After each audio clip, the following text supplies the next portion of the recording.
The title of this mini podcast is The Circle of Creativity. What do you aspire to be, do, or have? Where did that aspiration come from? It came from inspiration. You were inspired to aspire. Once you have an aspiration, you need inspiration to fulfill it. Thus, the circle of creativity. We mistakenly believe we thought of the aspiration. It's really the other way around. The aspiration thought us. Our aspiration came from a creative place we call inspiration. We didn't think it up. It came bubbling up, and then we had a thought about it. Once we get the thought about it, we need a plan to go get it. The plan to be successful has to be truly inspired.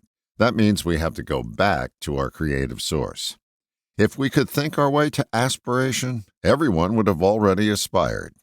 It's hard to believe that our thinking is not responsible for our creative thoughts, but if you examine it, thinking travels in another circle, a loop to nowhere. That no begins with the letter K.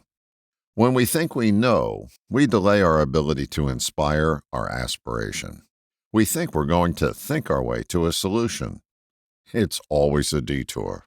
After all the thinking is done, did you ever notice where the decision comes from? It comes from a place other than your thinking. Think of it this way.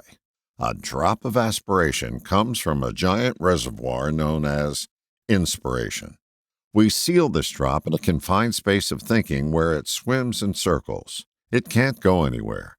In order for it to escape our think tank, we have to stop swimming. That means we need to float for a while and get calm. It's the calming of our thoughts that allows an escape hatch to open for our aspiration to return to bathe in the vast waters of inspiration, and then return to us with creative options. The circle of creativity does not contain thinking. If you're racking your brain for a way to aspire, take a deep breath.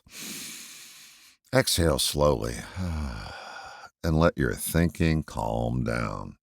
Inspiration always enters a quiet space.